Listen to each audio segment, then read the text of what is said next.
I was doing a biographical English presentation on a poet for my poetry class when I found a quote by Maya Angelou. Life is not the amount of breaths we take. It's the moments that take our breath away. Lately, I feel as if a self-timer has set for August 21st, 2019. Tick-tock, tick-tock. Ticking away to eagerly meet the day that I'll have to leave my home and controlling yet unconditionally loving family to go to a new institution of learning, college. The thought of freedom from these walls, where a very sleep-deprived and groggy Sahithi walked through every single day for a long 4 years, should feel like the greatest victory yet in my 18 years of living. But it doesn't. Quite frankly, it freaks me out. How am I, a legal adult, who was basically a child, supposed to take care of myself?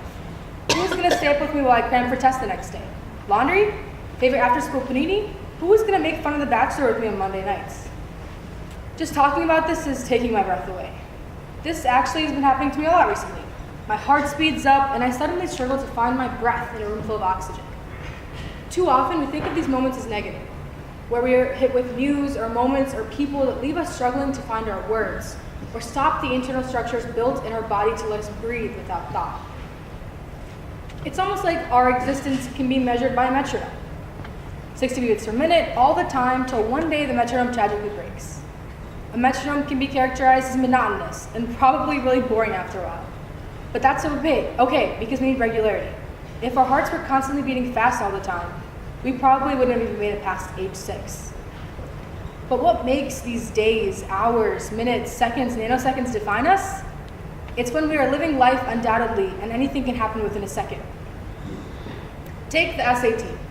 Did I invoke some stress by that horrid 3-letter word? Is your heart beating a little too fast for your comfort? Well, me too. I mean, come on. Kids here have been going to SAT college prep classes since like the 8th grade. In fact, we all have probably been to one at some point. I never felt more stupid than I did in neighborhood. Then the National Merit Scholars List gets released, and there's over 20 kids in the top 1 percentile of the United States test takers that literally sit next to you at lunch. I like to think that I'm beyond this pressure, but I'm not. None of us are. These infuriating nerves show us all about life, the fight, the struggle. We need these moments to survive and persevere.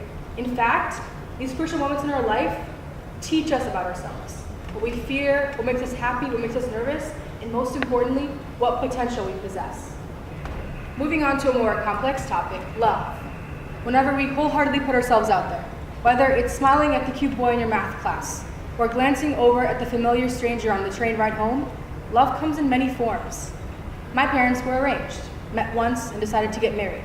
However, it often happens in a heartbeat, in a single flashing, throbbing moment. Love is terrifying yet thrilling. Sometimes you become so infatuated with someone that your life seems fused to theirs, and every moment feels like you're at the top of the tallest and most daunting roller coaster.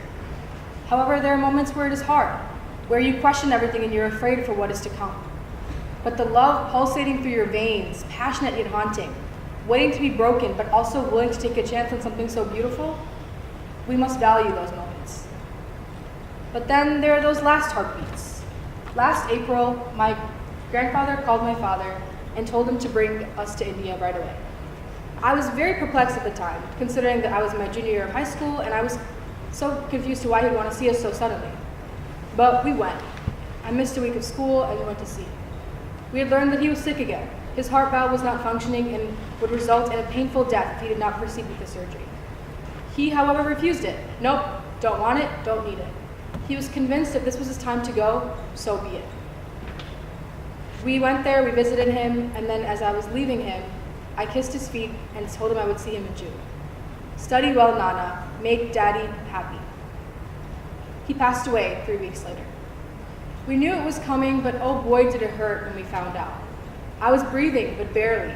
I felt as if there was a sharp glass in my heart poking at me, reminding me with every single breath. I was being tested. Nothing helps you understand the meaning of life until death. Any day can be the day, and that is life. But we must live our lives to the fullest so it is of quality and of worthiness.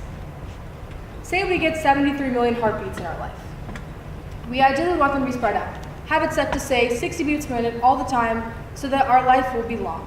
But then, We would miss out on the bursts of happiness, dips of sadness, warmth of love, and the unfathomable reality of death. I want my life to be filled with crescendos and tempo changes and meter changes.